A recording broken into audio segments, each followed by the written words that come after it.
The next session will also be the moot court on the topic examining documentation and lapses. The session will be handled by Dr. Ravish BN and Dr. Mulakulari Fani Prasant. The session will be chaired by Dr. S. Nambi and Dr. Sabrin Sanjeev Rose.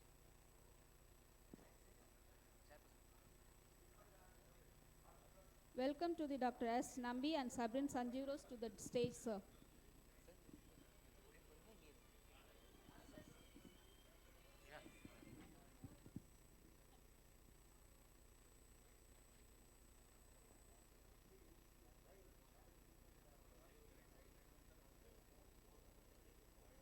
Dr. Nambi, he has completed MBBS from Tanjore Medical College and MD DPM from IMH Chennai, retired professor of psychiatry, IMH Chennai, former HOD of psychiatry, Balaji Medical University, former state medical health authorities, past secretary and president IPS. His areas of interest is significant contribution in psychosocial intervention after tsunami disaster, renowned as a teacher, guide and mentor. And now to Dr. Sabrin Sanjeev Rose. He has helped numerous patients in his 24 years of experience as a psychiatrist. He is caring, skilled professional, dedicated to simplifying what is often a very complicated and confusing area of health care. His services is treatment of depression, anxiety, alcohol addiction, mood disorder and fear. Welcome to the stage, sir.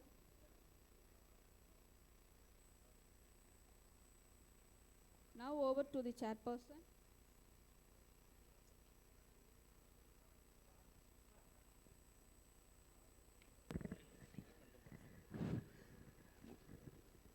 Good evening. Welcome to all the participants. And anyhow, we are going to start the proceedings in a continuous way. The second aspect of the earlier presentation. But one thing to Ramakrishnan and his team, they wanted a CV from the authors or the chairpersons. We send it, prepared it with our own way of telling in a very short way. But what the CV they are telling in a different way. So this better to avoid in the conferences like this. This is not the CV I have sent to you officially. And the same thing for my co-chairperson also. Then you should not have asked it at all. Right, now come to the topic. Now it's of course the two eminent speakers. I know Dr. B. N. Ravish for last 20 years, more than that. He is basically a psychiatrist working in JSS Medical College first, and then superintendent of Dharwad, and then Mysore Medical College professor now. Anyhow, my co-chairperson, he will introduce the speakers. We will discuss later. Good evening. It's a pleasure to introduce two great speakers, and especially following a wonderful session. I'm sure it will be much same interesting and fun. I'll start by introducing Dr. B. N. Ravish. He's a professor, head Department of Psychiatry, Mysore Medical College and Research Institute, Mysore, and former director, Dharwad Institute of Mental Health and Neurosciences, Dharwad. Professor Dr. Ravish holds multiple degrees, including a PhD from VU University, Amsterdam, Netherlands. He received the first ancient member of European Violence in Psychiatry Research Group Award and youngest and most qualified director of the medical institution awarded from the government of Karnataka. He is the only qualified forensic and legal psychiatrist in India, has more than 85 publications to his credit, and is a chairman, Legal Psychiatry Subcommittee, IPS, South Zone. May I call Dr. Ravish? The next speaker is Dr. Mulakulari Fani Prasant. He is a director and consultant psychiatrist, Chettinad Hospital, Secunderabad. He is the first editor, Telangana Journal of Psychiatry. He has published various research papers in various index journals. He is very active in creating mental health awareness and supporting NGOs as a visiting psychiatrist. His areas of interest are schizophrenia, adult psychiatry, consultation license, psychiatry, de-addiction psychiatry, and pediatric psychiatry. A warm welcome to you both, sir.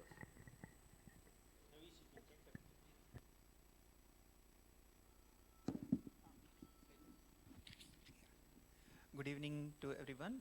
We had a very interesting session earlier. The- our idea is here to actually talk about the Mental Health Care Act. Okay, it caters more to the liberty of the mentally ill. Okay, whether they have a right as a person to refuse treatment, to take care of. Yeah. So in this session, we are trying to look at documentation errors and lapses. Okay. So what we need to understand in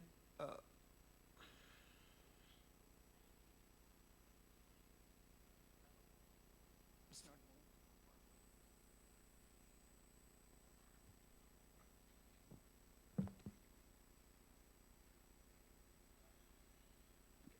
So what we are going to do is we are going to have some case vignettes. I'm going to give cases to you people. Okay, and once you've gone through the case, we'll give you some 5 to 10 minutes to go through the case. One of you will represent the doctor who is treating the case. Yeah. So in malpractice and psychiatry, if we look at what is the main thing is about the 4 Ds. Okay, a psychiatrist has a duty towards his patient. When he's treating the patient and he's taking care of the patient, he has a duty that he has to provide the utmost care. And the second is dereliction of the duty. If he has done any negligence, has he provided adequate, acceptable standard of care? Okay, then most of the courts would want to know an acceptable standard of care through an expert witness. They'll call and ask an expert witness whether this doctor had actually provided a standard of care or not. And then damages. Then one has to prove that this negligence has led to a damage to the patient, whether it is physical, mental, or financial, or any other damage. And that damage is the direct causation of your negligence. Sometimes in psychiatry, it might be very difficult to say that you have directly caused the damage or whatever negligence has caused the direct damage. So there is something called relaxed causation rule, where if sometimes the other illness like a heart attack or a hypertension or diabetes got worsened because of your illness, you're also then also liable. Then once the psychiatrist is only found negligent, let us say if there is an evidence that is provided treatment fell below an acceptable standard of care, thereby subsequent damages were caused and that negligent treatment is likely contributed to the damage. Okay, so in this we don't have common lawsuit data available. In the US, the most common lawsuits on psychiatrists is primarily regarding the suicide attempts and incorrect treatment, breach of confidentiality. So if we look at, those are the main areas where the documentation has to be very clear. Okay, so that coming to the importance of documentation, we'll talk about it as it goes on, but the module is going to flow like this. Okay, the participants will be divided into 4 or 5 groups, and one of them will be the spokesperson of the group. Each group will get a case vignette. You have to go through the case vignette. I'll give you some time, maybe 5 minutes, 10 minutes. Then we'll have a discussion about the lapses, what happened in the case. Okay, so once that discussion happens, you will be questioned on the case, and then the judge will be the chairpersons will be the judges who will giving us the notation. So now no more than that, I'll distribute the cases. So I hope the same enthusiasm continues. So we'd want volunteers to take up the cases.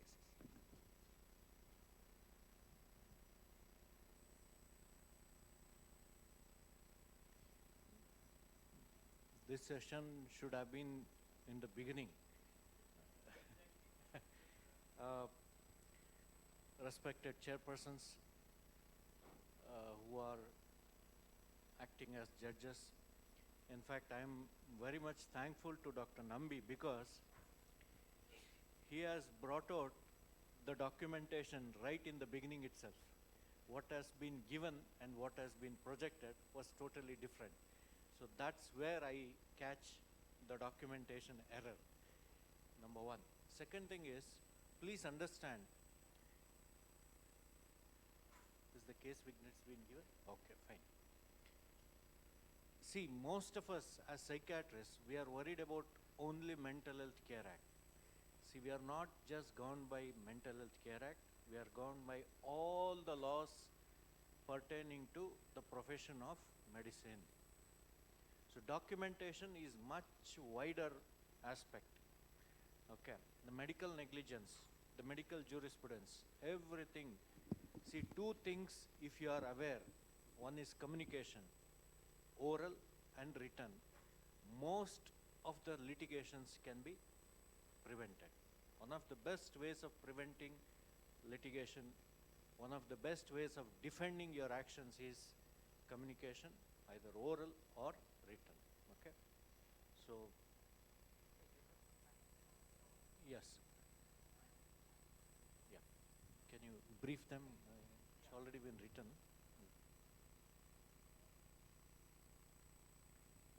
So whatever the case is, some of the cases are small, OP cases, IP cases are long. Okay, what we are looking at is that this is, you are the psychiatrist of this case. You have done this.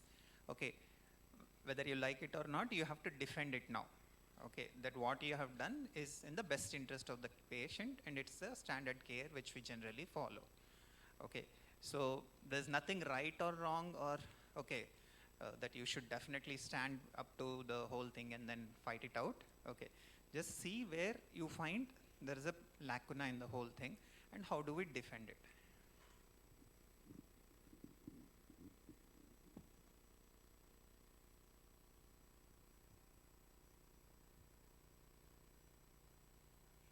Should we read the case vignettes?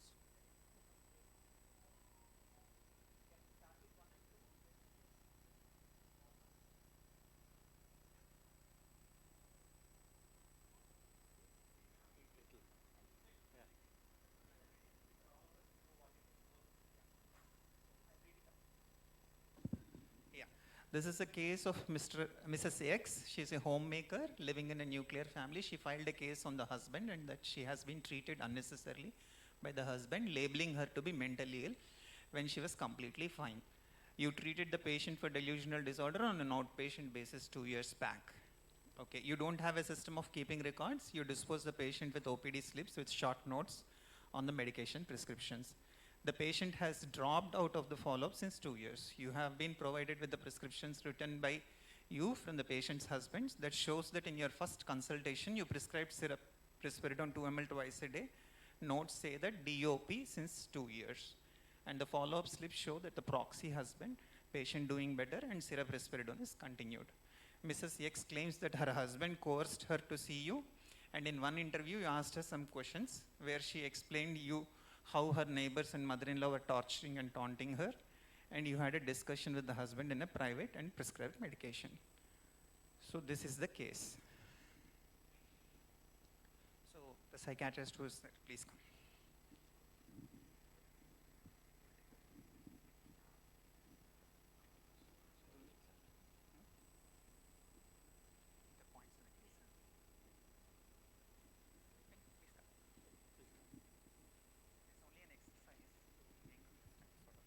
This should reinforce. Please sit down. So, have you all gone as a witness? I mean, are there postgraduates? Are there consultants? Who are the postgraduates? Okay. So the rest of them are consultants. So you must have gone to the court, isn't it? Okay, first you take the oath. Suppose if you take oath and then give a wrong information, contradictory information, what is it called as? Perjury, isn't it? Okay, so under Evidence Act, so please understand the importance, because now people are telling devil is coming, devil is coming. Of course, MHCA is not supposed to be a devil. It's supposed to be, okay, saving the treating psychiatrist as well. But this giving witness is part of Indian Evidence Act. Okay, perjury comes under that. So usually you will take the oath. Now after you take the oath, so doctor, can you tell your name?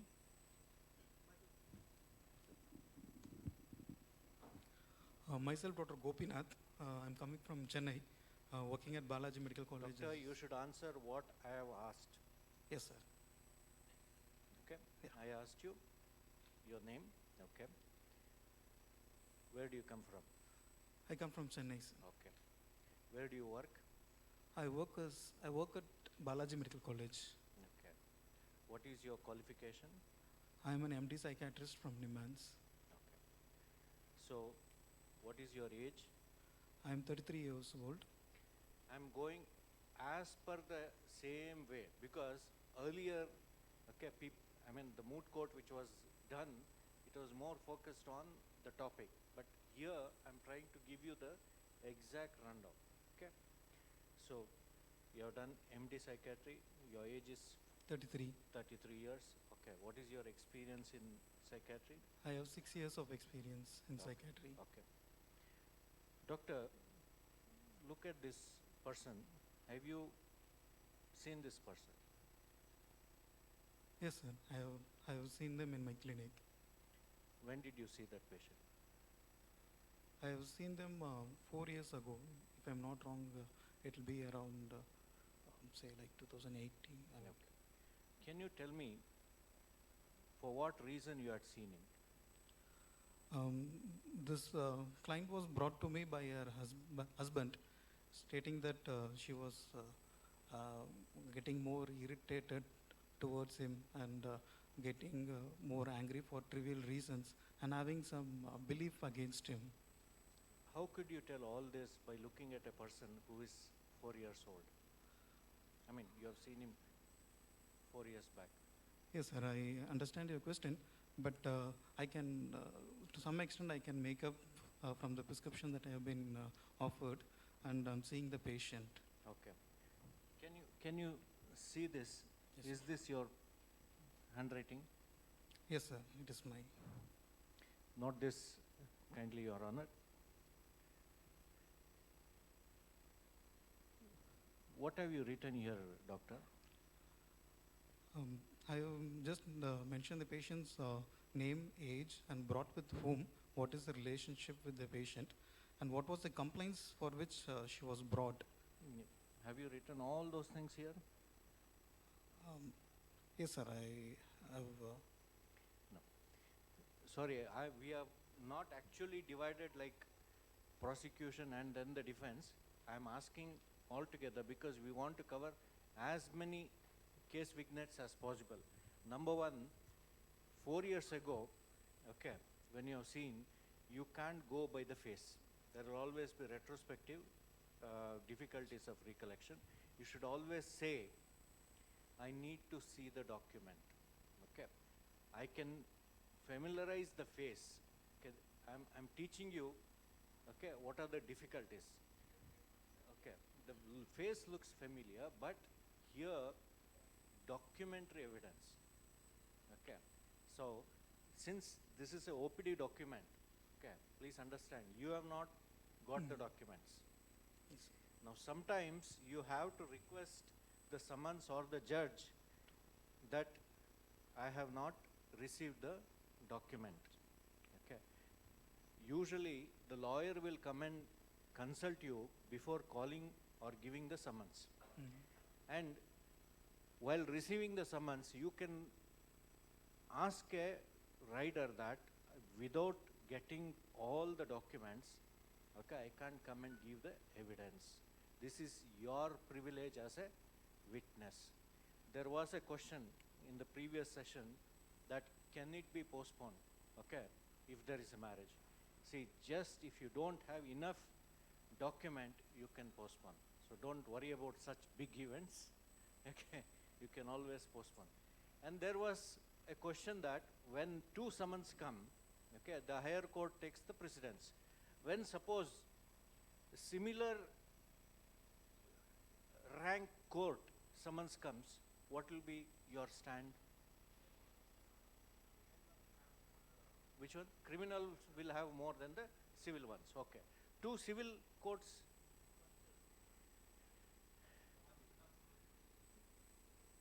Again, difficulty. Okay. The one which is the farthest, what will they do? They can't come. So you should see the date of the summons which it was issued, okay, go by that preference, okay. So these are all some of the practical points we want to tell you, okay. Did you notice, okay, can someone give feedback now, or you want to note down and then finally you want to? Okay, I think judges can take the call. Fine. So, doctor, you have not documented. I'm not asking him to cross-verify, okay, so that you have not written all the details, okay. So you have just written some drug. Can you tell me what is this drug? It is syrup risperidone. Okay. Why did you give syrup format? The patient was not having insight or awareness about her condition, so she was not willing to take medication. So, Okay. The point to be noted, Your Honor, it was given syrup and patient was not willing, okay. So, but here you have written only the syrup, yes, sir. okay. Have you explained it to the patient? Yes, sir. I tried explaining, but patient was not. She was not convinced about my. So how did solution. you ensure that the treatment will be given to the patient? Since the patient was brought by the husband, I brought the husband in the treatment decision making, and I took his consent, and I just gave the responsibility of giving medications to the husband. What, see this patient, in your sense, did it needed admission or not? No, sir, she was not causing any harm to self or others. I didn't find any indication for admission. But yeah, For how many days have you prescribed? to be frank, I didn't understand. 2 weeks. Okay, 2 weeks. Yes, sir. Fine. Yeah, how many times Twice a day. have you specified? Twice a day, sir. Okay. So, if suppose any emergencies happen, Yes, sir. okay, what have you given the instruction? I don't see any instructions being or precautions being written here. Yes, sir. I agree with you. It's my fault that I didn't document it. But I have educated the husband about the risk of extrapyramidal symptoms, excessive sedation, and I You have have told to the husband, Yes, but sir. you have not explained it to the patient. No, sir. Before starting the patient, what evaluation have you done other than psychiatry? Because I don't see any other reports except for your prescription. Yes, sir. Like since it was the first visit, I could not get the investigation done. I started at a low dose and asked them to get some basic investigation done and review in the follow-up. I think it will be recorded in my. Doctor, why have you been called to the court? Do you know? Yes, sir. I think my client has filed a case against her husband that she was treated without her consent. So, don't you think you are a party to the husband? I suggest that you are a party to the husband and you have made my client patient so and so, okay, Yes, sir. as mentally ill. I say you are also part with the husband. Yeah. No, sir. I did my job of helping the patient and also the caregiver. Nothing beyond that. You want to escape. Doctor, you are saying all these things from your memory, but how do we believe you? Okay, you have not documented anything there. Okay, you didn't even give a diagnosis on your slip. Okay, you didn't even say what has been communicated to the patient or to the husband, and you don't seem to have any documentation of the same. Do you have a documentation of the same? Yes, sir. How to? Ideally, No, yes. that is what it says. Okay. You yeah, don't have a document. No, sir. I don't. You don't have. It is a fault So- on my part. Yeah. So do you know you have to keep a documentation of these things in your OP, outpatient? Definitely, yes, sir. I do agree. Okay. So do you know what documentation has to be done according to the Mental Health Act? Yes, sir. Actually, the patient name, age, and brought by whom, what is the relationship, and date and time, and what was the symptoms for which they presented, and what is the provisional diagnosis, and what was the insight of the client. So knowingly you didn't document, is it? You knew the law that this is what is supposed to be documented and you didn't why didn't you document? Sorry, sir, it was a busy OPD and I couldn't find time to Okay, so document. how many patients do you see, doctor, per day? So since being psychiatry practice, like even 12 to 15 patients per day, it's like taking a lot of time. Okay, so And- maybe you should increase your numbers so that the doctor judge thinks that you're really busy. Otherwise, 12 to 15 patients you should be able to document, isn't it, doctor? Yes, sir, I Okay, do. so if you see around 100 patients a day, let us say, we can understand you're busy, but seeing 12 patients you're not able to document, I don't think it's the right thing to do. Okay, so basically the ideas which are there behind this case is that, okay, all of us do this. I don't think all the practitioners here, including myself, okay, we do this, that we generally go, yeah, I think, thank you, you can, yeah. Thank you, sir. So in a busy practice, all of us, yeah, good, thank you. So in a busy practice, we all actually do this. Okay, whenever we are going to any nursing home or into a corporate hospital, just go there, write a prescription and come out. Okay, we don't think that it is important for us to give a documentation as to what is being told and what is it. It is the diagnosis, what is the treatment, what are the side effects, whether we have explained it to the patient or not. Those things are not reflected. Neither any DOI or DOP in the thing, what does it mean? DOP you written, doctor, what does it mean? Okay, so delusion of persecution, let us say. Okay, you can say that, but okay, why the short form? Why couldn't you write it down properly?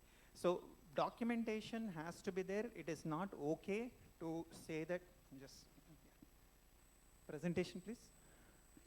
Babu. Presentation. Yeah. So when we go to the Mental Health Care Act, there are rights for the person with mentally ill under the section 25. All persons with mental illness shall have a right to access to their basic medical records as prescribed. And the mental health professional in charge of such records may withhold specific information in the medical records if disclosure result in serious mental harm to the person or likelihood of harm to others. Only those information can be left alone. And when any information in the medical records is withheld from the person, it has to go through the review board and concerned authorities. And documentation, a person with mental illness is entitled to receive a document of medical information about his diagnosis, investigations, assessment, treatment as per the medical records.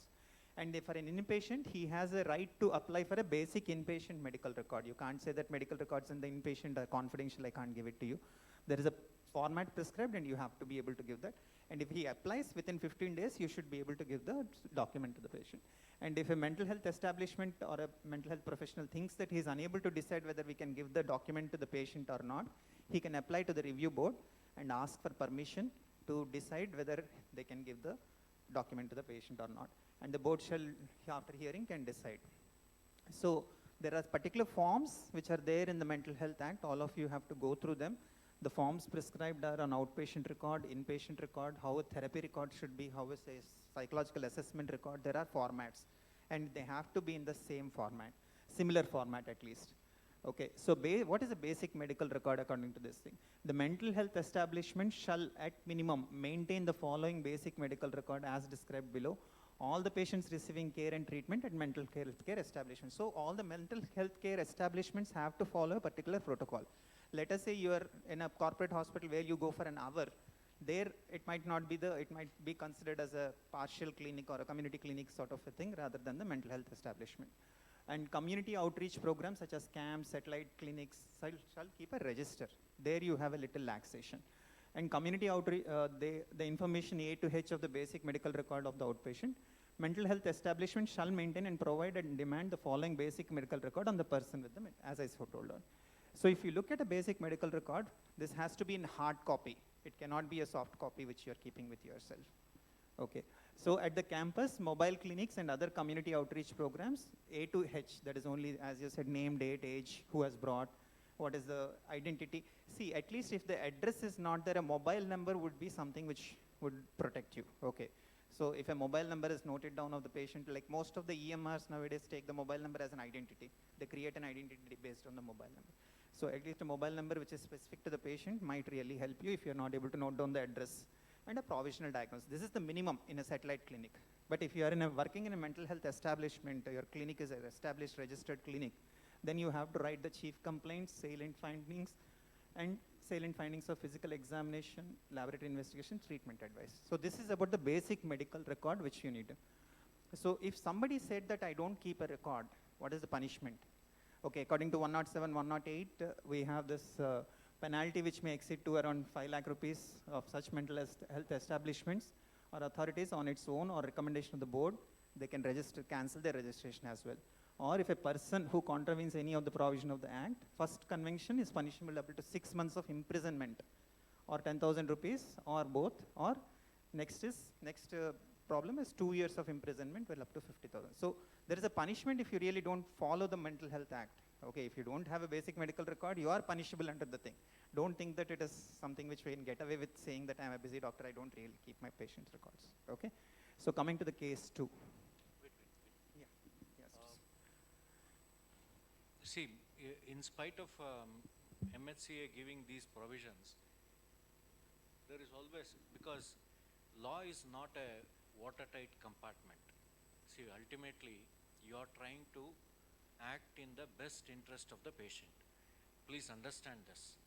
Okay, when you go to the court of law, as the previous chairperson, Dr. T.V. Ashokan was mentioning, ultimately, you are trying to improve the outcome.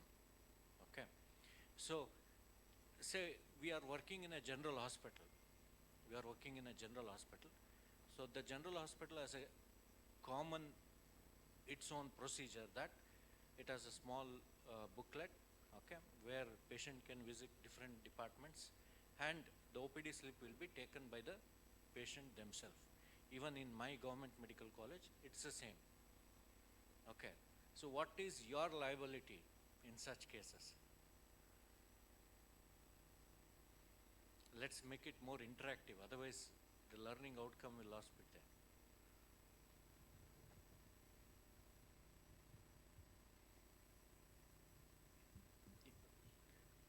See, in a general hospital, okay, usually the outpatient records are given to the patient themselves. What is your take on that or comment on that compared to this MHCA? They'll directly summon us because we have gotten the document. They have the. So you can be called without any document, number one. Then, suppose if you are asked in the court of law, why have you not maintained this record with you? How will you defend? That is the bylaw of the hospital, your hospital. See, well and good, the MHCA gives lot of provisions, but primarily your health establishment has its own hospital bylaws. Okay, it has a policy. See, in a government medical college, with every day we have more than 2,000 patients coming.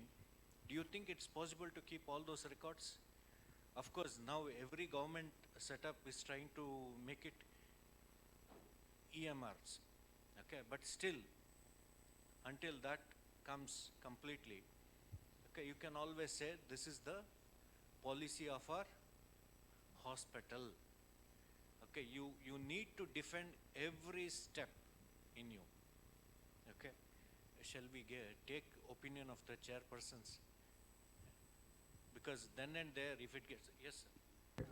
He was telling hard copy should be maintained. Is EMR adequate or we have to maintain? EMR is adequate. Okay, EMR actually, Yes, hard EMR, copy. yes. No, that means to say that it actually you give the copy of the whole thing printed out to the patient itself. Okay, only confidential information which might harm the patient or the others can be hidden from the document. See, it's always not possible to adhere all the rules strictly, but somehow or other it is going on smoothly. When problem comes, even small matters become a big problem. So, as far as the documentation concerned, if something, even small matters in psychiatric practice, is not documented, that means it is not done. So, even in a general hospital setup, the general hospital OPD booklet will be there. There you can write the names, and already somebody must have written clerk or anything and all. you are going to give a provisional diagnosis and treatment and send back. But you, in the Department of Psychiatry is concerned, you have to have your own case record form for that patient. So that should be kept ready. Whenever the court can, this is hospital record as per the hospital rules and regulations. But as per our department, because it's a complicated, confidential cases, and cases going to be there for a long time, they have to come for regularly for review, and it's not a single day case like a diabetic OP, heart OP, long-term maintenance treatment is necessary. Hence, we are keeping our own case record file. This is the copy of it, which we provide it. That document contains minimum all the required facts. And I have to inform you and appreciate you. How many of you know, I don't know, there is one hospital in India and in South Zone where the entire 20 to 25 pages full case record from as of the thing record is available in their medical record room, that the entire case record will be handed over to the patient. This much booklet, anybody can guess? No, JIPMER. You see JIPMER psychiatric patients, any patients if you come across, they have a big file, everything will be there. From day one to day out, the detailed mental status examination, psychological testing, lab testings, it will be around 25-30 pages. The patient will be having. It is not mistakenly given to them. Every patient is having that. And they have a copy of that in that. So they have some extra, I think secretarial persons are like that to do like that, or some or other, or SR or the PG should do like that to duplicate the copies. So it is very essential. See, whenever a case comes for documentation, as the now make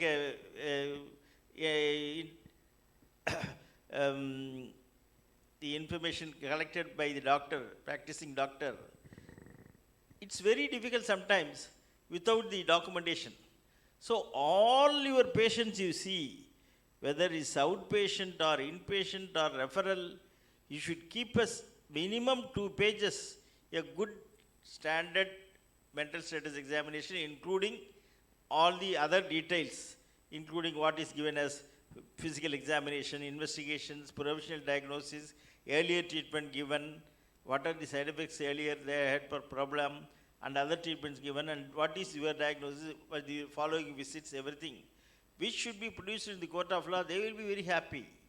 And even when you do not know, see, sometimes the cases will come after 7 years, 6 years. Of course, if I am correct, Ravi should correct it. 5 years the record should be maintained for normal cases. Right. So, sometimes the cases will come. I have treated one case in Paramakudi when she was 55 years old with psychotic features, paranoid features. And it's not a very clear thing because late onset, psychosis NOS I treated. 1.5 to 2 years she came and she was much improved almost. And after 7 years, I got the summon from Paramakudi court to come and see. The advocate says, no, see, I have to see the file. Luckily, I got the case, psychosis SOS, I got a full case sheet. Then I told through the advocate that I need 1 hour minimum examination time before I appear for the court. Then I did it. Then the total picture was different. She is already becoming demented with lot of cognitive impairments. Then I had to explain, this type of things can occur. That's what we said, late onset psychosis, when it may become demented. So the entire picture, but you have did a different diagnosis, yes, it changes. The diagnosis may change over time. And this is very important. Suddenly they may get, so you have to keep a minimum 1 page or 2 pages file for all your cases. Nowadays, in the other side of the thing, some of the patients, even if you give an anti-anxiety drug for 15 days, they show it to the court, my wife is abnormal, mentally ill. and that the court will not give much valid for that. And because everyone nowadays having some Anxit or some alprazolam or something, they will have in their prescription. So that doesn't hold good. So lot of things are there. Of course, I have attended 100 times courts, starting from magistrate court to except the Supreme Court, all other courts I have attended. Various experiences. Lot of things are there, but anyhow, this is out of the bound now. Anyhow, let them continue with their cases. One question, sir. Sir, we have a EMR, electronic medical record, in which we type everything in a Word format, like the box that has been given for each and every section is in Word format. But it is not unamendable. It can be amended, one particular section. But prescriptions cannot be amended, or any other thing that we document cannot be amended. Only the outpatient records or inpatient assessments, details, MSCs, those things can be amended anytime. Will the court accept this kind of arrangements? Yeah. Because there is a likely chance, but going back we can change according to our needs. Yeah. So most of the EMRs, that's a different topic altogether, but they are time stamped. If you are altering the document, it will record it that you have altered the document so and so date, the so and so time. Okay. So altering the document should not be allowed. But it won't say what No, it was whatever it written is, before. you have altered or not. That's what the court is going to see. Okay. At the end of the day, whether the document has not been tampered with. Okay. The document which is original, whether it is in the same form or have you tampered with it. If you have tampered anything, whatever detail might not be visible, but you have tampered, that's why it will not be producible as an evidence in the court. So most of the EMRs don't allow tampering with once the information is fixed and you save it, you can't change it. Okay, you have to remove a fresh document again to start a fresh thing. And you can't change the date also, once you have put the date, the same date. So that's why EMRs are more safe and they're acceptable and permissible as long as they're time stamped and you're not altered the document according to the thing. That's a very valid point. Please note, you can't tamper, okay, because it's a document, you can't tamper. Once you tamper the evidence, okay, you have manipulated. But you can always modify. Okay, there is a difference between tampering and modification. Court allows modification, but only thing is you have to justify the modification. Sometimes, see, in the earlier part, in the previous moot court, there was this time lag, okay, between assessment and then, okay, you can always defend that time lag. Suppose if you are busy, okay, you can narrate that and then say, I have documented after this time. That's the reason, see, case seen by or case seen on behalf. Please understand, these things should be documented. Most of the time what happens, under the unit head you will be working. So whatever you do, it all goes to the unit head, right? Now prescription also, you can't write for. For the prescription you can never write for. Prescription has to be the person. Whoever prescribes, it will be his liability. Earlier, the vicarious liability, okay, covered the interns, okay, the nurses. But nowadays, even the interns can be penalized. Please understand, you can't say. Now, every person's delegation of work has been made clear. You are a postgraduate. Once your unit head has given clear-cut, documented instructions, you are supposed to follow. If you have not followed, okay. See, the level of penalization may be different, but it will be penalized, including the interns. Earlier, house surgeons had the license to kill. No, gone are those days. Gone are those days. Okay. Another thing is signature. Okay, you have seen how many errors. So signature, even a house surgeon working in your unit has to sign. The only thing is, he will sign and go, but he has to put his name and write his designation in turn. Then the liability will fall on the unit head. No, electronic, it's, No, it can be automatically Yeah. signed or you can physically sign as well. Yes. The option is yours. I- Okay, if it is automatically signed, it will come out as a printout at this thing. You can mention it there. It is automatically signed. It's an electronic prescription. Digital Yes, signature yes. will come into digital. Computer generated, no need of signature. signature. That's Yeah, That's that sort of a thing. Any other questions? So we'll move to the second case. Presentation. Yeah. One, Yeah, in electronic prescriptions, is it okay to have some standard set sentences saying that we have explained the risks, we have explained the side effects Yeah. and benefits of those medications? So the court has pulled for this as well. Okay. So when it is something which is specific for the patient, you can't have general statements. Okay. Let us say a schizophrenia patient has been said that daily charting has been explained, the mood chart has been explained. Okay, it doesn't make sense. It can't be a standard sentence for every patient. You can edit, you can have the options where you can edit that this is what has been explained or about this drug we have explained. But the format can be the same, but the wording has to be specific to the patient. Okay, it has to address what the patient is. this was asked to him specifically. Okay, so here you could see, as per the husband, so that has to be documented. Okay, otherwise you will be party. And then the second thing is proxy medication. Okay, it was mentioned that the husband was in proxy and prescribing medication. That was also something which is not acceptable.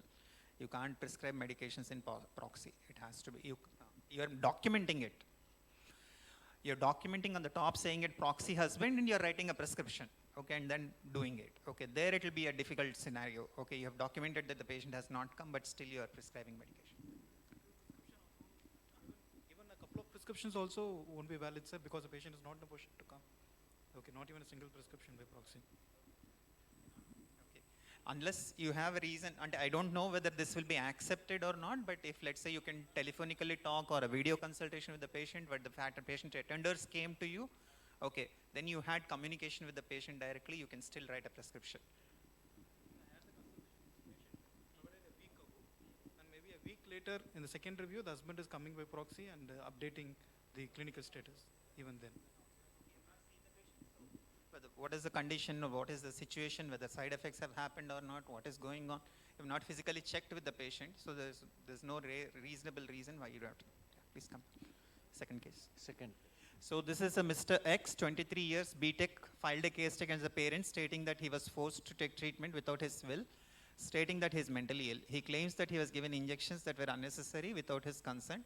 He had to reluctantly follow the wishes of the parents and orders of the doctor. He also claims that the doctor never discussed that what his condition is and why he is being prescribed a particular medication and what the side effects are. He suffered from pain due to the injections and became very slow and could not attend his job interviews.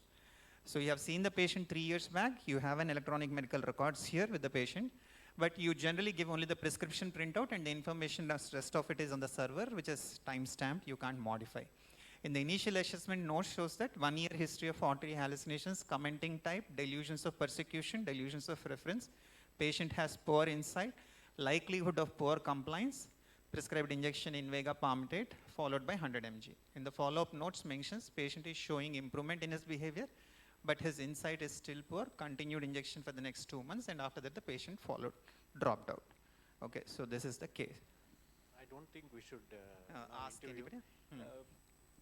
Okay. Probably we can Ask have the a floor discussion. in Yeah.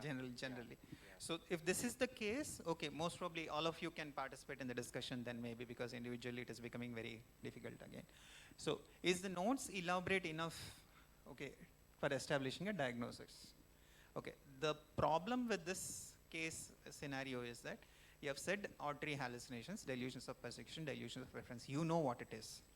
Okay, but where is the diagnosis which has arrived based on facts? Okay, where is the history of presenting illness or the chief complaints which the patients have come with? The family must have said some chief complaints. The patient must have said some chief complaints. That's not reflecting here.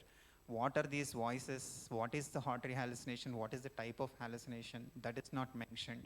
What is the actual persecutory theme which is the patient is having? That is not mentioned. Okay, so there the case again goes into the thing, and whether you have made a capacity of this patient to consent for treatment. I don't need a capacity assessment for admission. This is not section 89. We are not admitting the patient. But you today at least make a capacity assessment whether this patient is having a capacity to consent for treatment or not. Okay, whether that becomes an important fact even in outpatient. So as Dr. Suresh says, compulsorily for all inpatients, whether voluntary, involuntary, you have to do a capacity assessment. That's a compulsory thing.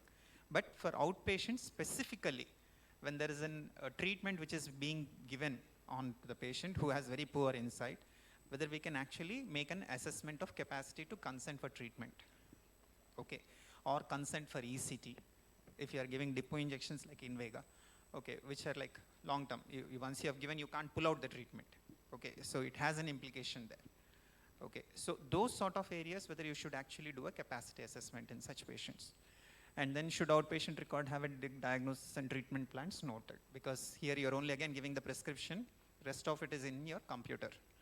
Okay, the courts might accept it, okay, but the basic medical record requires everything in hard copy, that everything has to be printed out and given to the patient, or written down wherever the columns are there, you write it down in the hand format and then give it to the patient. So that is something which is important. Even though everything seems to be straightforward in this case, you can still be pulled by the lawyers saying that, how did you come, doctor? You just written out just for the sake of writing it for the family members. You have not examined the patient adequately. You have not informed him about his diagnosis. You have not taken his consent for giving the injection. You just prescribed it and then he was forced upon it. Yeah. Sir, sometimes when there is a husband and wife, mentioning the diagnosis in the OP card, what is one, it can be used against the patient in filing divorce. So how much information should we document in the OP card? This point has been raised. Okay, whenever a patient is coming on outpatient basis to consult you, there is an indirect consent that I have willing to get examined by you. Like it's an implied consent, implied consent, yeah. Whereas a patient being forcefully brought for admission, there is no consent there. You are actually sectioning him there. Okay, implied consent is there. And OP outpatient records are private records. I can give it to my patient. What he does with that, whether he gives it to his husband or to the public or to his friend, is his duty. Okay, it is not my prerogative to show that this document should be displayed in public. I am not saying that. This is a private record. I am recording whatever I am recording. I am giving it to you.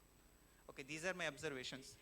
Yeah, yeah. You have to hand it over to the patient. You can't hand it over, send the patient out and handing it over to the husband is something again illegal there. Okay, there is a problem there. Now, yeah. Yeah. This is what we expected. This is what Sir, do we, if we have our record in our department, do we still have to write down the, enough information for the patient? Because although you claim technically, legally, it is a private document, it won't be private when it is taken home. No, you are handing it over to the patient. Where is it going? You are not giving it in a public place to be collected, no? Main disputes will come only at home, not outside. For example, the husband can take it as a claim when they end up in arguments or divorce. They use this as a document. Ethically, morally, what you are responsible, and legally, what you are responsible, these are two different things. Okay. By law, you have to give a basic medical record. Full stop. Whether what it is going to happen, patient doesn't request. Outpatient, you have to provide a basic medical record. Inpatient, only on requisition. Inpatient discharge summary can contain discharge. When you say basic medical records, what are the informations? That I just presented, no? Back. This presentation. Basic medical record will be a short form of your history taking form. This is what it is. there are 7 rights under this MHCA where it is implied that patient requires basic minimum information about his illness. Whether he asks or not, you are supposed to give it to him. Yes. Compulsory, outpatient. Now Inpatient, you can write date of admission, discharge, and your hospital, whatever it is, diagnosis and treatment. But the detailed basic medical record, which the patient has a right to, he can apply, and then you can give. That basic medical record also I'll show you, inpatient one, but that will be as the inpatient thing comes. Good afternoon, sir. Sir, regarding this case, for example, sir. Yeah. Here the parents brought the son to the clinic. Yeah. And then regarding mentioning the diagnosis, I've seen couple of cases where the parents insist, like especially when the patient is young, please don't mention the diagnosis again, it will affect his future or like that. So Yeah. how obliged are we to mention it or not? Again, the case of stigma arises here, no, sir? So that is where the clause has been provided that you can actually withhold some information if it is only going to cause serious harm to the mental harm of the or likelihood of harm to the others. Those information has to be hidden. Okay, the rest of the information, diagnosis, that's what I'm saying. This is a private record. All of us have to understand that. Okay, legally now you are bound to give a record in a particular format. If you don't follow that format, you are legally bound now. Why didn't you mention? It is supposed to be mentioned. Patient has a right to know his diagnosis. Whether you want to use a code, again, that is something which is debatable, whether you write F20 instead of writing a paranoid schizophrenia or something like that, that's up to debatable. Okay, but the diagnosis has to be communicated. And then if the diagnosis has been communicated, and then the rest of the discussion can go on. Family is a little skeptical about the diagnosis being revealed. Okay, but who is going to see this document? Okay, all the times it is about the patient will refuse, please write depression no instead of psychosis. Okay, so that is sort of a thing which comes. Okay. Handing over the record to the patient, how, because this patient doesn't have insight, he can immediately tear He the will have the prescription. right to his record. He will have his right to the record. Okay, whether you are handing out in the presence of him itself, the record is being forwarded to him. Okay, it's not like he is being sent out of the room and you're handing it over to the parents. Yeah, in the presence of the patient, we hand it over to the parents. You in give this it to case. him or to the family, it is the same. Okay, it is in his presence only you're handing it over. No, it is not that you're sending him out of the room. Like in the first case, you sent out the female, you wrote a prescription. Okay, it's not valid there. Okay, the prescription is not being written in front of the patient. Sometimes, see, the rights of mentally ill are what being protected by the Mental Health Care Act. Okay, I have a right as a person. I know I have schizophrenia. I am having hallucinations. I'm having delusions. I know I'm not harming anybody. I'm not harmed to myself. I don't want treatment. Do you want to force a treatment on me? I have insight. I know what happens if I don't take the medication. But at the same time, I'm refusing treatment. So maybe an extension, maybe off topic, but suppose if the patient gives some sensitive information which we can't write on the prescription. So that can be hidden. That can be That hidden. can be hidden. Again, Let's say a patient is saying he was homosexual, he had multiple sexual partners, okay, or he says that he has had some intent of something, or whatever other sexual fantasies and all. You don't need to mention them in detail. Asking for all that. Okay, what is your basic medical record is asking only for basic information. How did you arrive at that diagnosis? Salient features, see, it's not asking you the whole mental state examination according to whatever you're this thing, salient features. Okay, out of this chief complaints, these are the mental state examination findings which move me towards a diagnosis. Okay.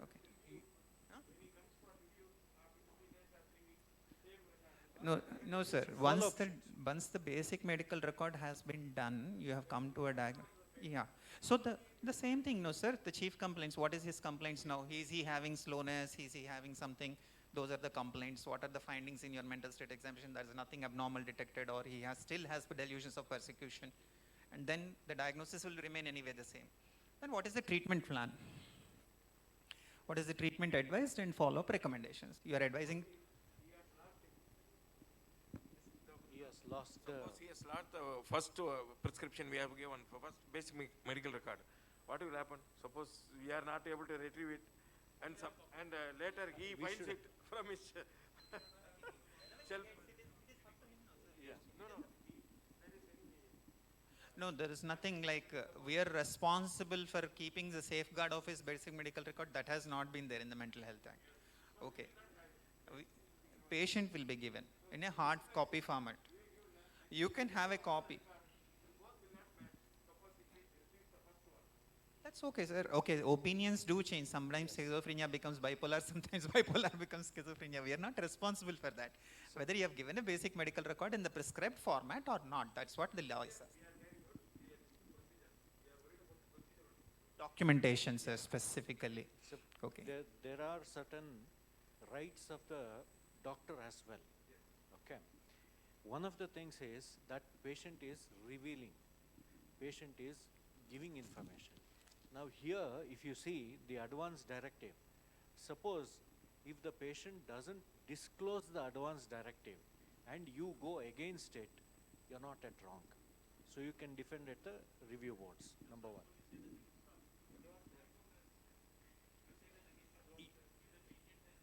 See, if the patient has not disclosed all the information that he is supposed to give, then it's not, you have inquired, okay? You have inquired and you have documented, but still if he has not disclosed, then you won't be at wrong, number one. Second thing is, what he was asking, that maintaining the confidentiality should always be the priority, okay? Weighing the benefits and risks of not disclosing sensitive informations. Okay. So as a therapist, you are maintaining the confidentiality at one side. On the other side, you are balancing the right of the patient of knowing some of the basic information about his illness. Okay. This balancing is something which is a clinical judgment. Suppose lawyer comes and asks, or lawyer sends a written request for the doctor to produce the record. What will you do? Okay, exactly. Yeah, suppose now there is a provision, if the patient has given the permission that, or if he has nominated of legal guardian, okay, then you can. That too you can withhold certain information.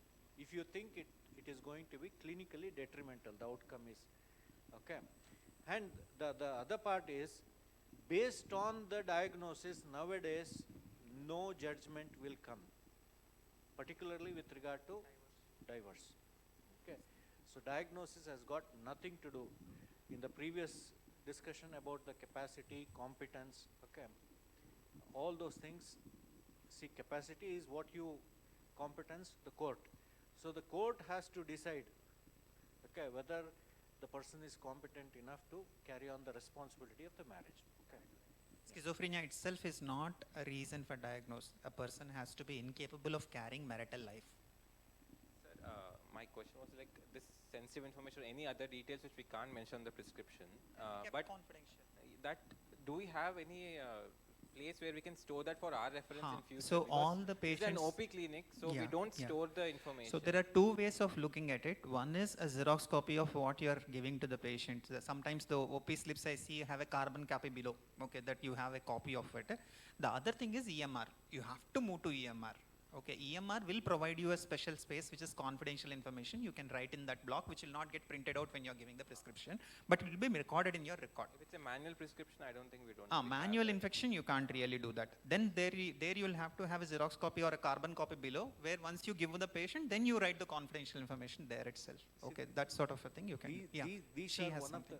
these are one of the challenges for the state to implement the MHCA, because it's the onus of the state to maintain the e-hospital or e-records.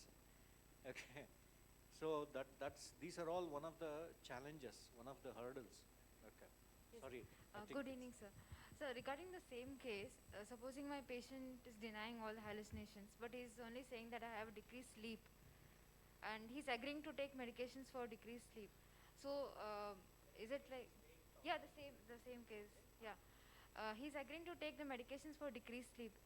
So will we say that the patient has decision capacity, or?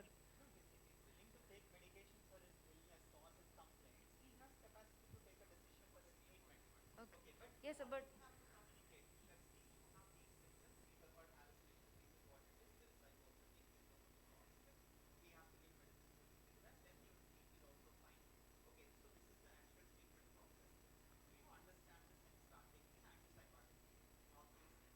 See, this capacity and then disability is all issue based. Okay. So it's not very clear. Okay, that is where the whole problem is.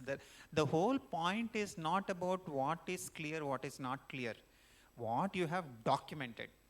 Okay, if you have said this patient doesn't have a capacity assessment, even if the patient has capacity assessment, but you have documented it thoroughly, nobody can detain it. Even the judge can't say no.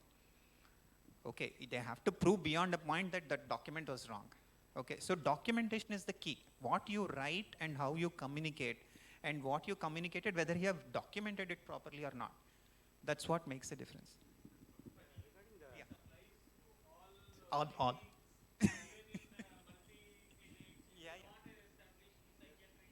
No. This basic medical record, which I told, no. So that basic medical record, when. Okay. The basic medical record, if you are in a clinic, A to H is enough. Okay. If you're in a shift clinic, like you're going to some nursing home. That's it. That's there if you're in a makeshift clinic. But if you're working, your main clinic is this. Let's say my Prashant Mind Clinic is not a registered mental health establishment, but I'm regularly seeing only psychiatric patients. I need to go with this, the M till M. Okay, if it is my mental health establishment, purely.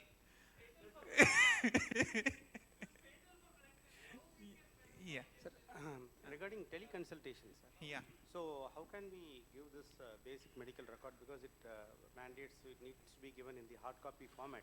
Yeah, The whole hard thing copy happens in format is something, So can okay. we email it? Yeah, email or the link which can be downloaded. Okay, that's something accepted, because those provisions have made because of the COVID. Okay, yeah. So even the e-prescriptions are, no, e-prescriptions are valid. E-prescriptions as valid. Patient version. Yeah, patient version, we can send it in Yeah. email. So there's no problem. So the basic medical record is something which we'll have to put it in this thing. I think we'll skip this case 3. Okay.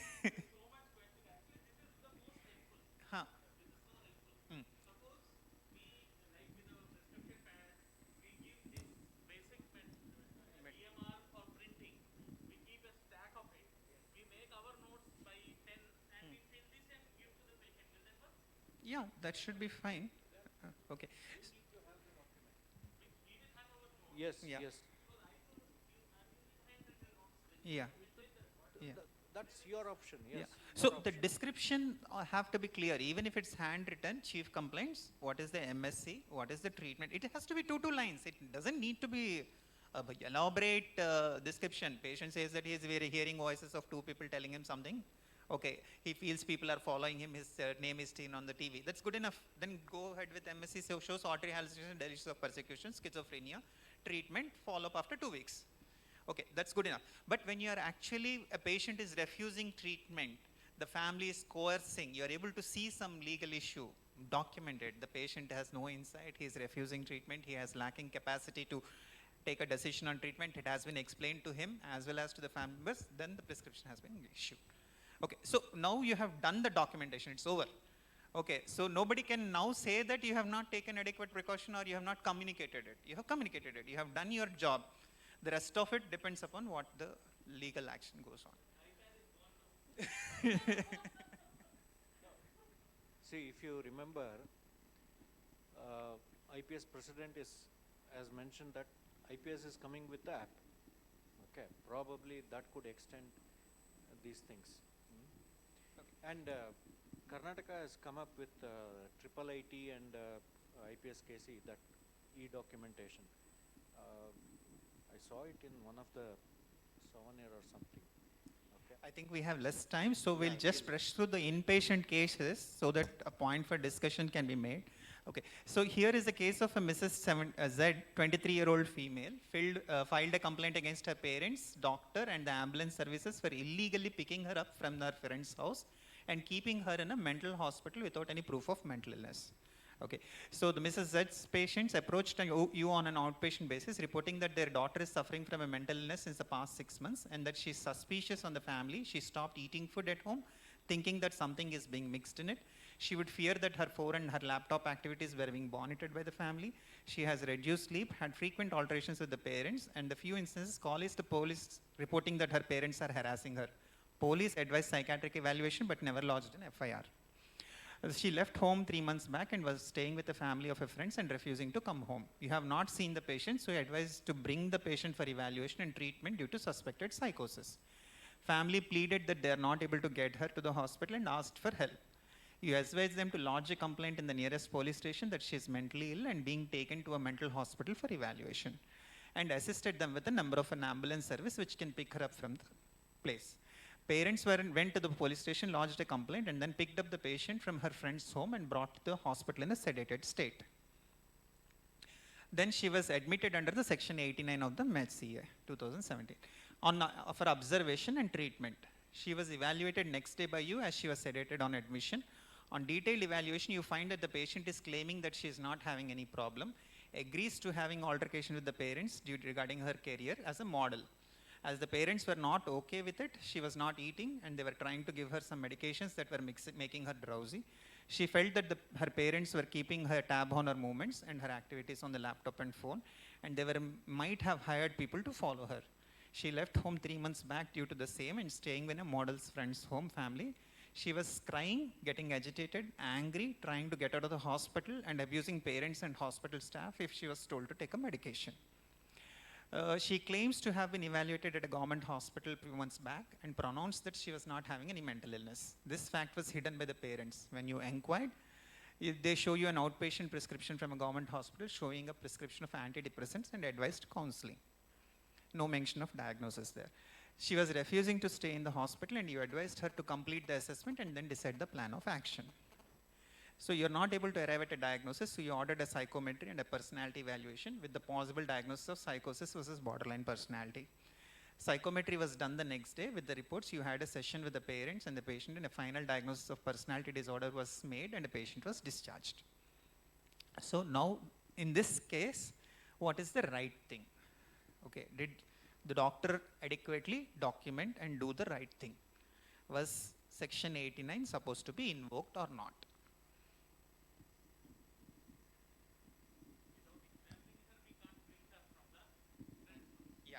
Without examining her, you can't bring any patient to the hospital without understanding whether a patient has mental illness or not. Okay, and you can't arrange for a pickup without having seen the patient or confirming definitely that the patient has a significant.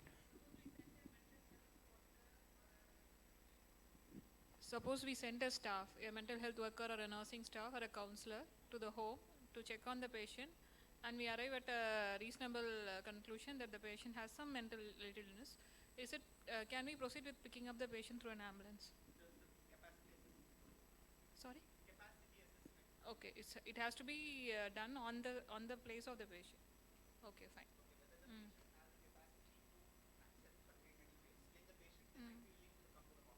Suppose if they don't, if they are not willing to come to the hospital.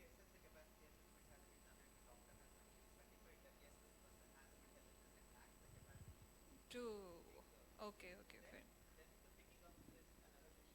Oh, that's also another question. Okay.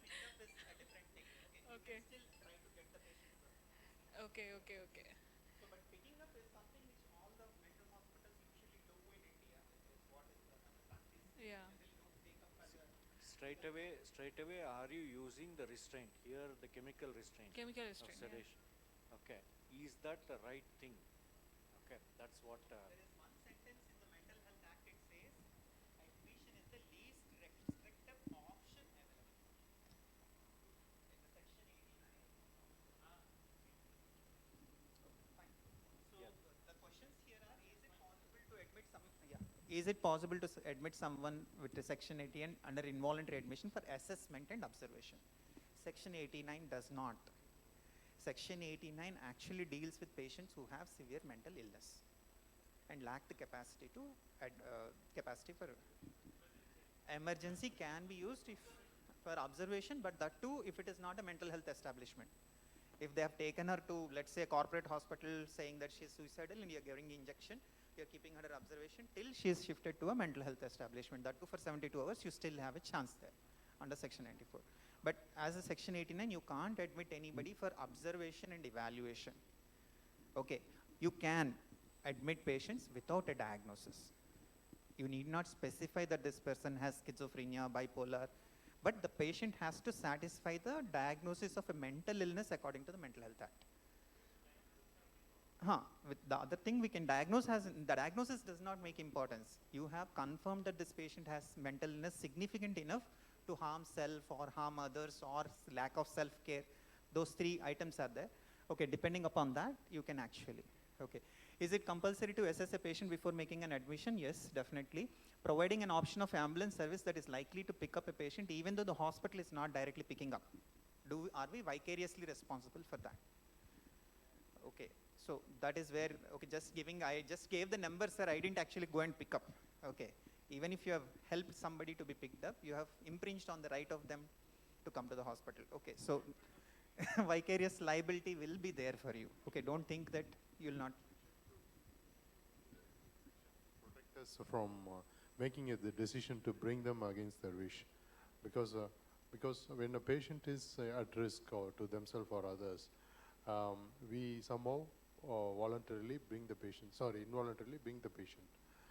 but we are using some level of force, as you mentioned, the least restrictive option, but it still is against the wish. So as a clinician, are we protected through any section in the law in the recent mental health?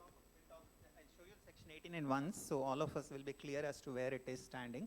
Okay, is it okay to admit a sedated patient? Yes, still okay, because sedated patient has been brought. They are saying agitated. For observation I keep. Once the patient is awake, you have made your assessment. She is not satisfying 89, you can't keep her.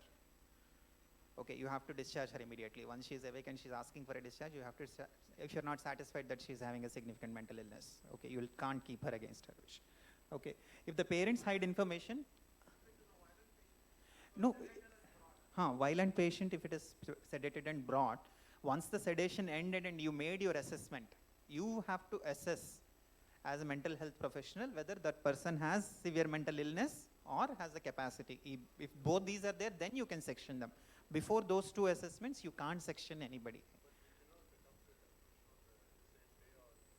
So the conclusion is not about diagnosis. You are getting mistaken with that. Okay, conclusion is about mental illness, as defined by the Mental Health Act, as to one loses capacity, okay, the whole thing comes into psychosis, or they're psychotic, that is what it means basically.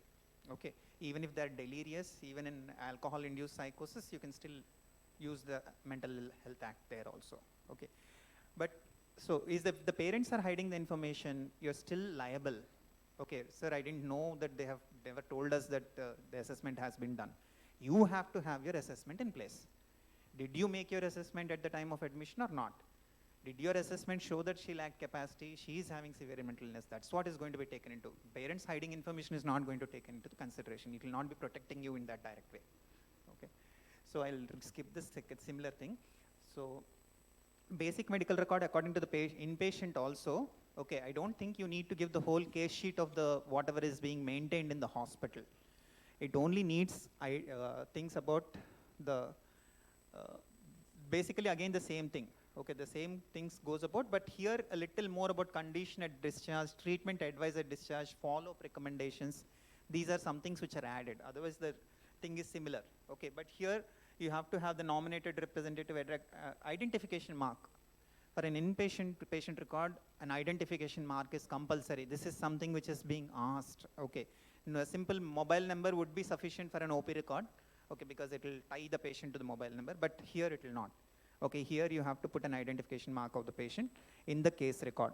Okay, this is something very important. Hospital registration number and identification marks of the patient. Mode of admission you have to specify, and capacity assessment has to be done for all patients, voluntary, involuntary. Okay, there is no escape from that fact. Okay, section 89, all of us you have to pay little attention here. Okay, so it has to be by an application by a nominated representative, right now family members, let us say. Okay, and independently examined on the day of admission or preceding 7 days. You have seen this patient in the OP in the last 4 or 5 days, you have assessed, you have advised admission, the patient didn't get admitted. Okay, still you have a right there. Okay, the patient you have assessed that she is having a severe mental illness, okay, needs admission, you have already assessed that 4 or 5 days, 6, 7 days is what they have given, preceding 7 days, by one psychiatrist and other being a mental health professional. Here you can, madam, you asked, no, whether I can pick up. You have assessed the patient in the OP, patient has gone, you sent your nurse, the status is same, bring, no problem. There you will be protected because you are using the least coercive method to get the patient admitted. Okay, so the second thing is this one. The severe mental illness, it has been the same thing, causing bodily harm to self or to others, or inability to take care of himself, individual risk of harm to himself. certify after taking into account advanced directive. So whatever is the advanced directive. If any of the admission of the mental health establishment is the least restrictive care option available. This is something all of us have to understand, that what you are providing is the least restrictive care. That is, only admission is the only way we can save this patient from problems. Okay, if you are not able to make this thing, then unable to make mental health care treatment decisions independently, that is lacks capacity here, and then needs very high support from his nominated representative. So these have to be very clear from the section 89 who has to be on the supportive admissions. So how do we reduce the risk of liability? This is the last part of my presentation actually. Good documentation and clear treatment records are crucial. Okay, whether what you do, but whether you documented it properly is not what matters. Okay, so typewritten notes are usually better than handwritten notes. Okay, detailing of the patient's symptoms and mental status, explaining how the diagnosis was reached and why certain treatment modalities were used. Then documenting medication dosages and amounts. And then for patients with mood disorders, suicide or homicide risk should usually be assessed at each encounter. Once a patient, you have noted the patient is having suicidal thoughts, every encounter you have to make a mention whether that has gone or not. You can't just write it as a passing comment. Okay, once the risk is there, then you have to keep on assessing the risk again and again. Okay, and ensuring appropriate follow-up for patients, especially when transferring patients to other providers or discharging from the hospital. It is crucial to reduce the risk of bad outcome.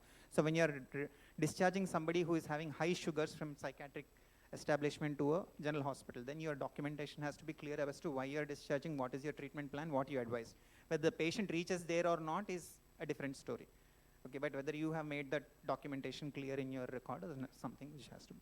And good communication with the patients and practicing good psychiatry. Keep abreast with evolving standards, treatments of profession, like attending CMEs like EPSICON, like mood court, okay? And how long the records have to be preserved, okay? So this is the last part. We don't have anything which in the Mental Health Act which says you have to keep the records for this long. Law provides you to keep the records as long as it is possible. But in the Consumer Protection Act, it says outpatient records for at least 3 years and inpatient records for 5 years under the provision.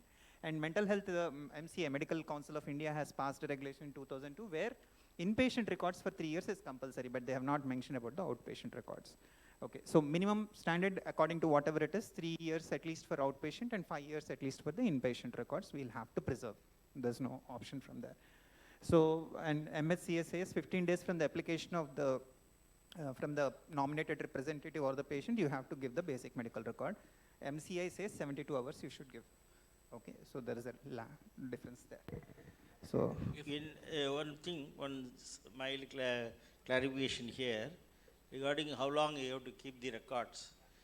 If the patient is involved with any other medico-legal act or was earlier subjected to any research or clinical trials, that record should be kept for 7 years, not 5 years sufficient.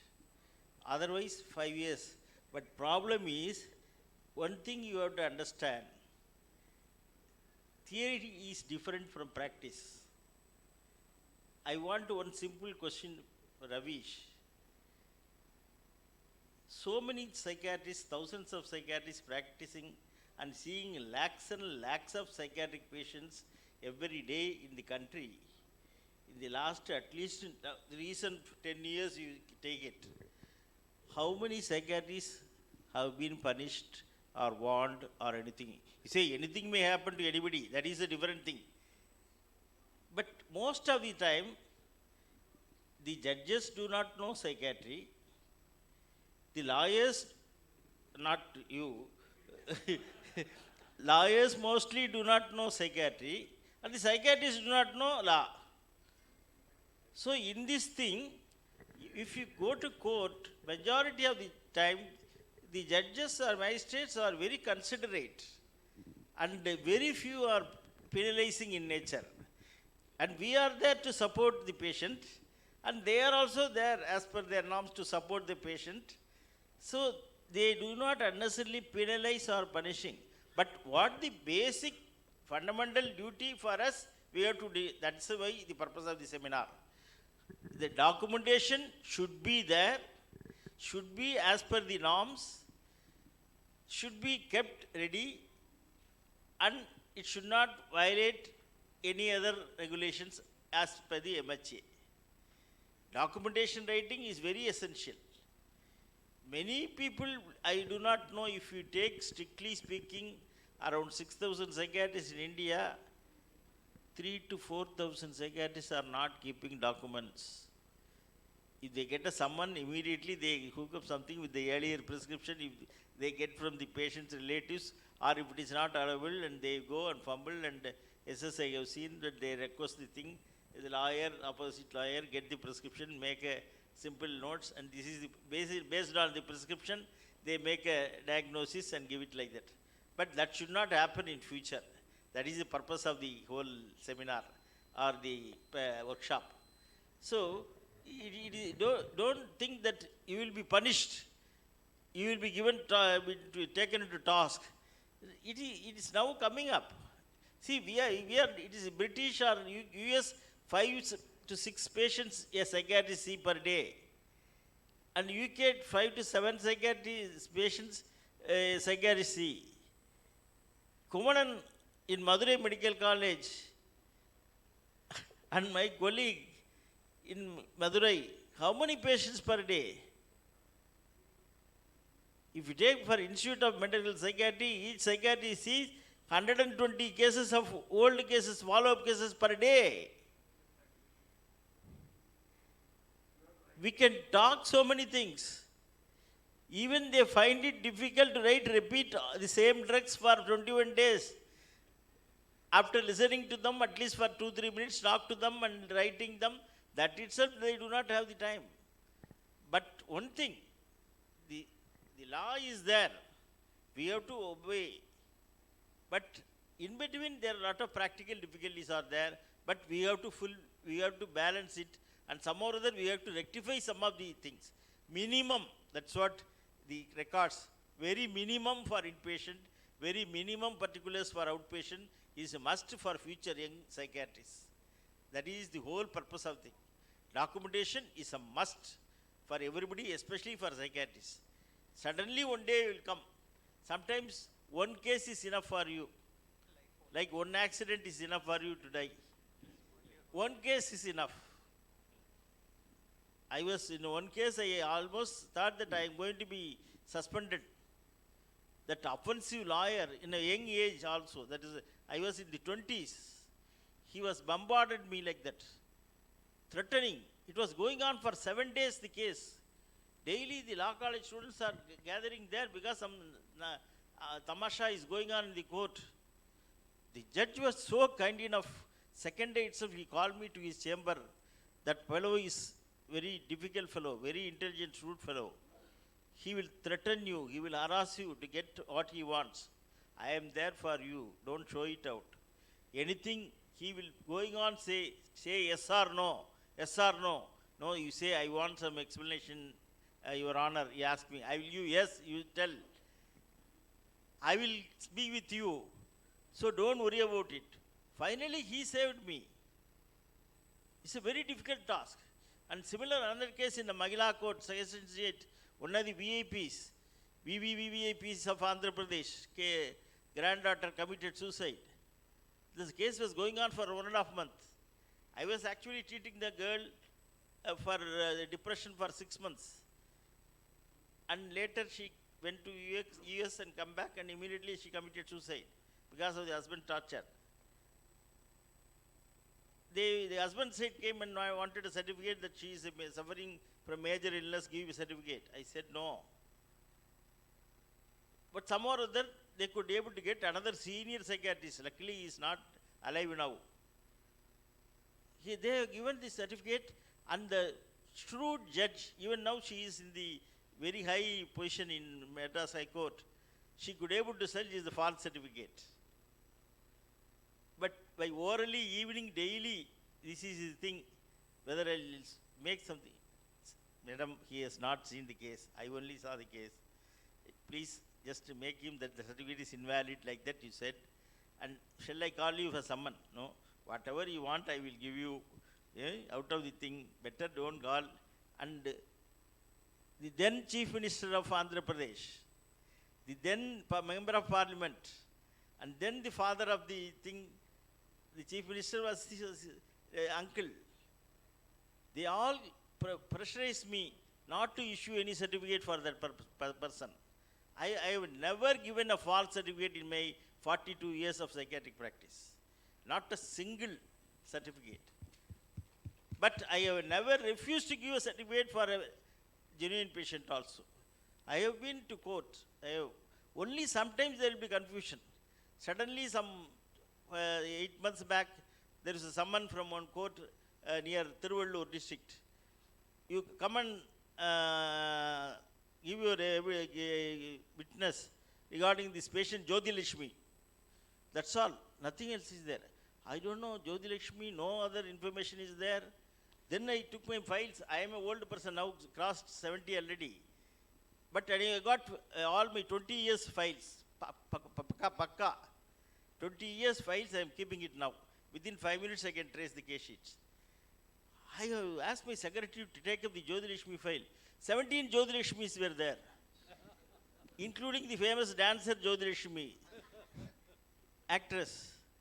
She also came for some, she was there for quite some years. Then I took all the 17 case sheets in my box and went there and then called that person, indirectly verified what is your address, what is the girl's father, and then I pulled out that Jyoti Lakshmi's case sheet and gave it to the judge. And he was very happy. How he kept after 4 years you are keeping. I say this particular doctor, he says this is given for this purpose. No, psychiatric drugs can be given for many disorders. But what I documented is here. My document I have given. This is the original document I have given to you, copy. You accept it. No, doctor, this is more than sufficient. You go. At least you are keeping the document with you. That is more than sufficient. This is what I request. You keep your document, minimum document, to save yourself. Very rarely we have to come across. How many patients we have given drugs without the patients? Especially the COVID time, patients our patients must be suffering from COVID. The relatives will come and ask, are we not giving them drugs? Yes, proxy practice is very much there. Otherwise, the relapse rate will be very high. But yet, we know that it is not right, it's not ethical. But sometimes, all that is done for goodwill is not unethical. Yeah. No, not unethical. Right, that's why. So, document future, I think minimum 1 or 2 pages on the first day documentation for young generation is a must. And that will save your skin future. And future lot of litigations are going to be there. And only thing how much they are going to penalize depends upon, even the judges, they are not to penalize you always. And if you take the, one of my, our colleagues, medical colleagues, he is I don't want to use cranky fellow, my friend, he was originally an ophthalmologist, MS. He did DCH, that itself something wrong. Then he did law. At least Ravish is still continued to be a medical council member, not a bar council member. But that fellow relinquished his medical council member and he is a practicing lawyer now. He is appearing for, he says this is giving more income for me. Lot of cases, negligence cases coming and all throughout India I am practicing. Why I am telling is that cases are, he says, the number of cases against doctors, psychiatrists come to the last but one. Very leading one are surgeons, anesthetists, gynecologists, all these groups are in the top end. We are, see, yeah, even our patients' relatives, they do not want to unnecessarily involve us because they are already suffered enough. What we can do?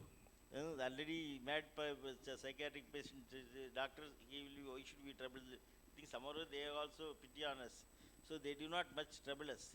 So we can, not that we can escape, I say, but better be careful, but at the same time don't get annoyed. That's the moral of the story. Thank you. Thank you, sir. I think the gist is... No, already, otherwise Ramakrishnan will object if we continue beyond that 5:30. AGB, yeah? Questions, yes, at least 1 or 2 questions. a best question award you have to give. So you decide the person and ask him to question. That will be the best question. Like already match fixing. Right.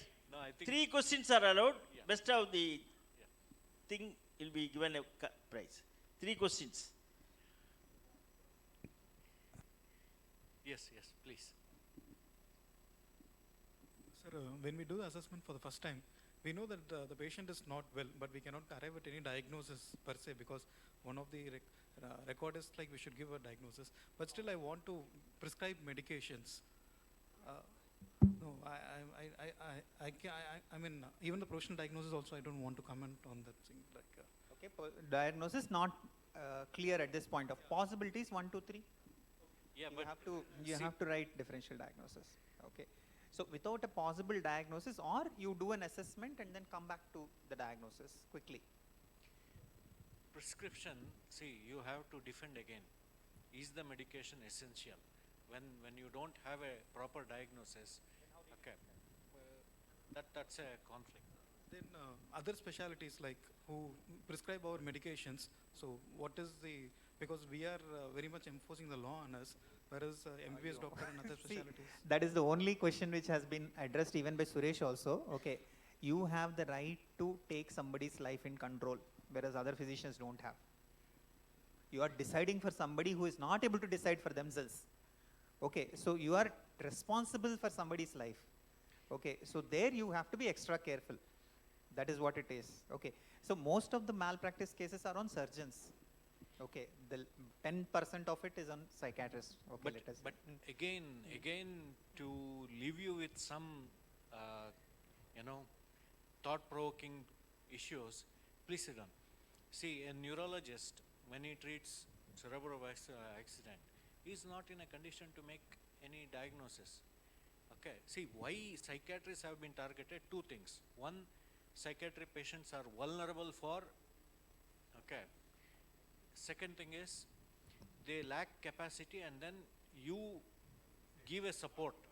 Earlier substituted, now it has become supported. But it's not pertaining only to psychiatry. There are many other specialties, say for example neonates, okay, pediatrics, okay. So why psychiatrists should be so much targeted? That's a, see, as a basic medical professionals, we have to do that. Okay, yeah.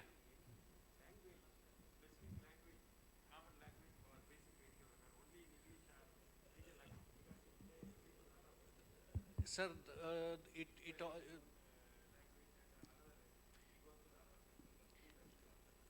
no, usually what happens, you will do it based on the patient's own language, okay. But in the court of law, if they want, they will always make the conversion. So you don't have to worry about that. You have to do what is good for the patient, that's all. See, the psychiatrists have this extra bit of moral obligation.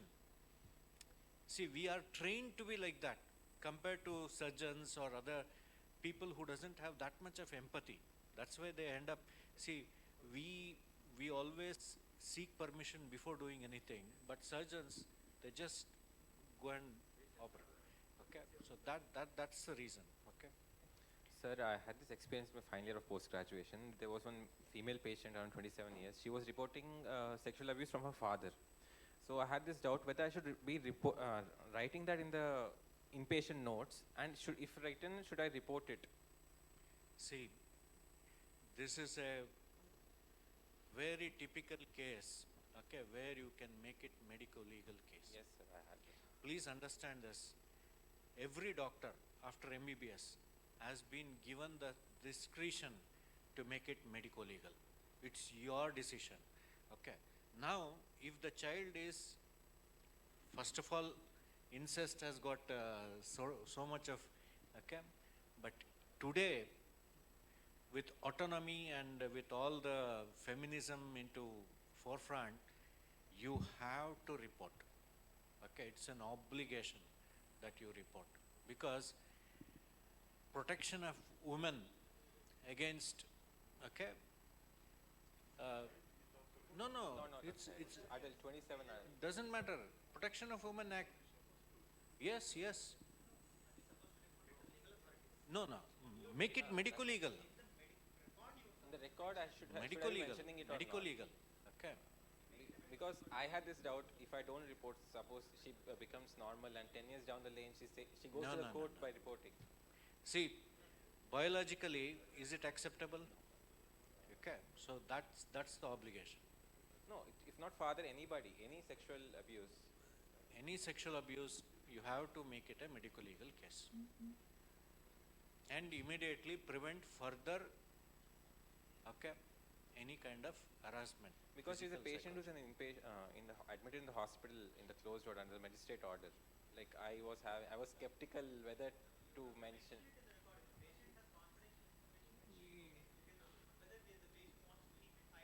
No, no, no, no, no. See, any sexual abuse against women, okay, the state will take the cognizance and stand by the women. Okay, so please understand.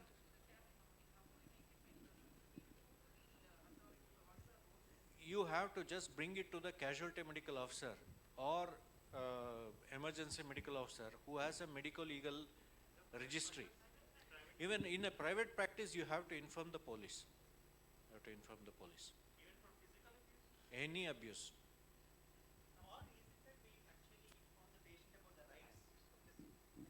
No, that you do it, take it as a part of. Whether the person wants to report it or not, what is the legal help available, what are the helplines available, where she can report. Whether it is minor. If it's a minor, you will have to go to the POSCO Act. Yeah, There's no. but that's. But this one, see, you make it medico legal. Finally, the police will take the call. Why do you want to take the liability? Yes. No, no. But see, this is a crime. Okay, this is a crime. Whenever there is a crime, you are supposed to make it as a medico legal. You are safe.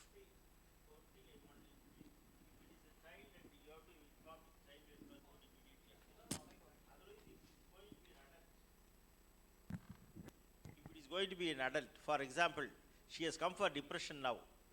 8 years back, somebody raped me, and the trauma is working on my mind. I am now suffering from.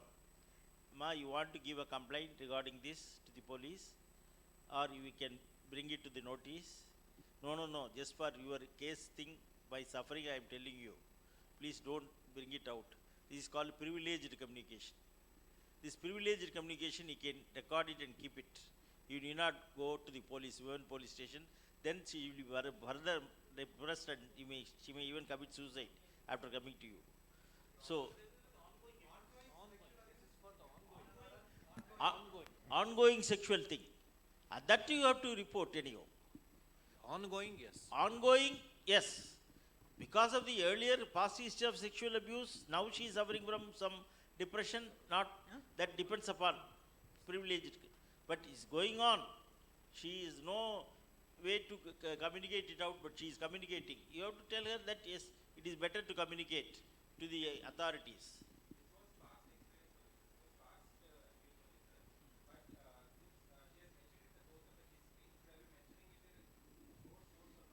No, you have to mention it, Pa. That is a privileged communication to you. But you can say, you can inquire her whether you want this to be informed now. The 8 years old story. No, no, no, I am telling you for my health's sake. Leave it. Privileged communication, you need not. So let us say it is an inpatient record, it's a confidential report, you will have the right to it, so you can mention it. If it's an outpatient record, she doesn't want to mention it. See, every crime has got a limitation. There's something called Limitation Act. You can't litigate somebody after 10 years. Okay, statute of limitations. Here, as sir was mentioning, it was something old, then you can just mention it, and then you can definitely ask her, what do you want to plan? Do you know your rights? Such thing. But if it's an ongoing crime, definitely you can't be part of it. Sorry to. for, yeah, for that it is not there, but see, but we don't know, okay, whether it is the actual fact or not, something which has happened 8 years ago. Sorry to intervene, it's past 5:30, so I think we'll continue Oh, the okay. session off dais and continue in person. After discussion, the last question about sexual abuse, where to document, how to go, but Yeah, one question, sir. A small, quick question. Actually, sir, this is more our technical side. We mentioned that most of the hospital has to adapt EMR and all the stuff, right? So, but the data loss is inevitable. Even if you go for RAID 0, RAID 5, RAID 6, even if you go for cloud, even Google maintains that thing. They have to go to disaster management, where it is one place in Bombay, another one is somewhere in California, to basically maintain the document. Anything can go, but the hospitals will not be able to pay all those things when they go completely on EMR wise. But luckily, do they have to take a printout of those EMR thing, the basic information, and they have to keep it in their record? Like SAP was having like 20 years record and all those. Backup, you keep a Yeah, backup. even that backup can fail, right? Backup can fail. Any number of backup can fail. Even CD-ROM, they will go away. But SD hard disk, SD-RAM has much more capacity. Then the only way is to go to cloud. In the cloud, then it goes to the disaster management. Sir, this is a paradox. You know, we are actually save Earth. Okay. So they have gone from hard copies to soft, but unfortunately, people still say a single hard copy will always be handy. Okay. So you have to maintain both electronic and a hard copy. This is what is ideal. So the chairs, we discussed and decided the last question on sexual, reporting sexual abuse, when to do it, and we awarded the best question of the session. So that's awarded to him, and thanks for the wonderful session. And to finish a very serious and fun discussion, what happens if that hard copy gets burnt? Do we take a Xerox and keep it in another place? It's a never-ending process. Thank you. Best questions, we just choose someone.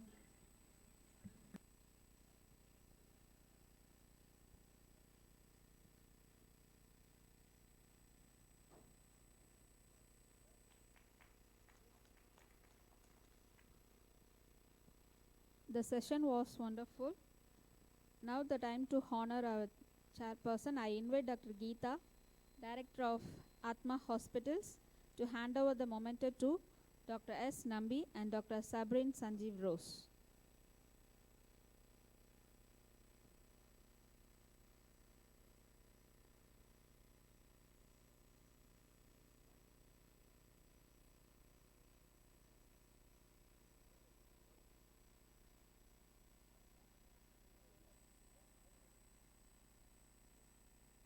Now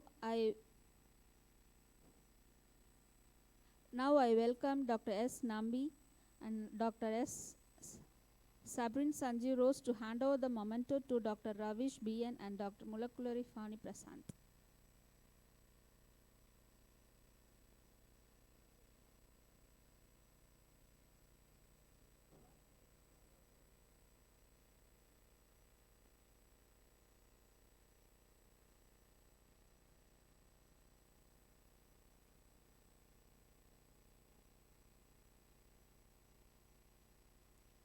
Thank you, sir. Thank you for the session. Now time's to end. The session was over. Have a great evening. Thank you.